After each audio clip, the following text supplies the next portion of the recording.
Alright, welcome to your demonstration for how to color pencil a gemstone. What I have here is I have an image of a gemstone that I can in fact zoom in to see. It is color pencil based. You can see the color pencil right there that the original artist used. And we're not trying to copy this exactly, but this is just so that we can get an idea and get the practice down and see how we can manipulate these images to best suit us. I have in my sketchbook a drawn out image, and then I also have a collection of color pencils that I see color wise in this very first section right here. These color pencils, they change per section depending on what you do, but the idea is that we want to focus on one section at a time. And a lot of times, like you can see, there's a lot of light here.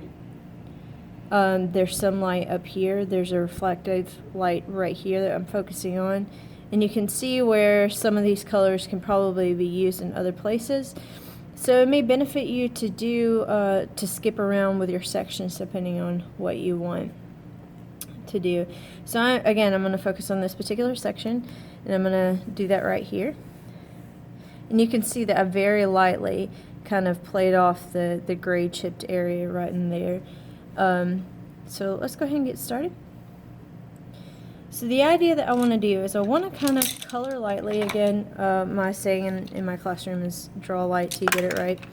And I want to focus on continuing to do that until I get comfortable enough that I've got the colors exactly how I want them and where I want them and blended enough together.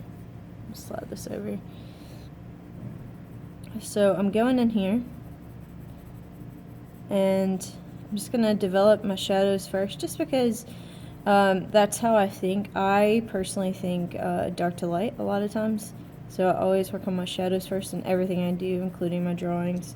It is a personal preference, but to me it just simply, it makes sense. And you can see now, like, where I'm going in. Let's see if I can zoom in for you.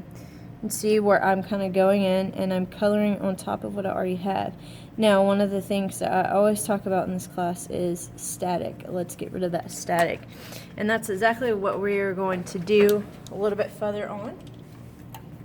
Get a little bit more light in here. A little bit further on in the project is we are going to develop and get rid of that static.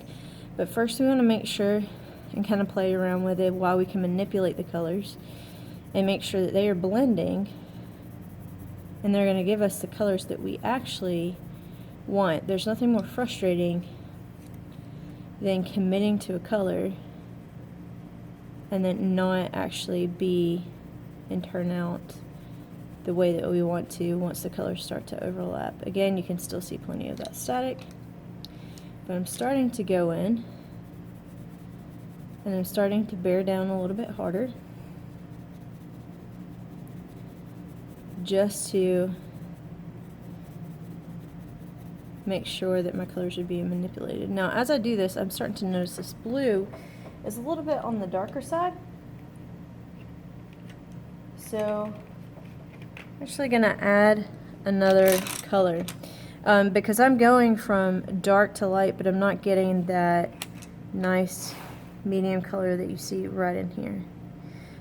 So I kind of want to manipulate that a little bit. Let me zoom back out so we can see both images. So we definitely kind of want to manipulate that. So I'm going to bring in not only another color, but even a brighter blue. One of the main things that we need to focus on when doing this is we want to swipe.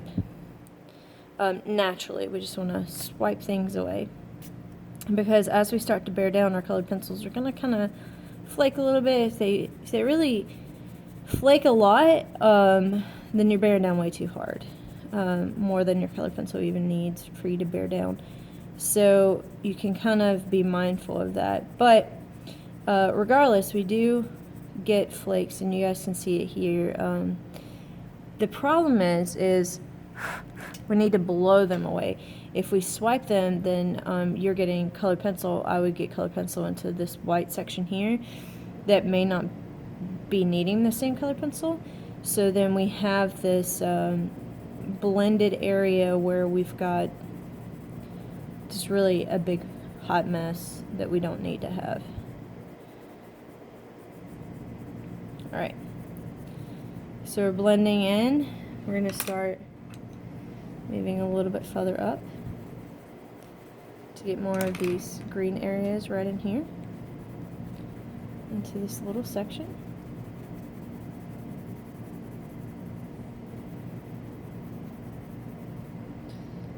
And then I'm going to get a little lighter. Up in here we've got a lot of white over here. So that just means not only are we going to color it lighter, but we are going to go in actually with a white colored pencil. The white colored pencil becomes your best friend with a project like this. Anytime you deal with colored pencil, the white colored pencil actually becomes the most pivotal and vital point of creating and blending your objects. You shouldn't need it for everything, but you do still need it for certain projects and certain ideas that we have. In fact, I've not even gotten my white colored pencil, and I may, this is actually a blue, but you can see that even the white part here has a grayish blue tint, so I may actually use, yeah, here we go. I'm going to go in, instead of using white in most of these areas, go in and blend with this light blue color.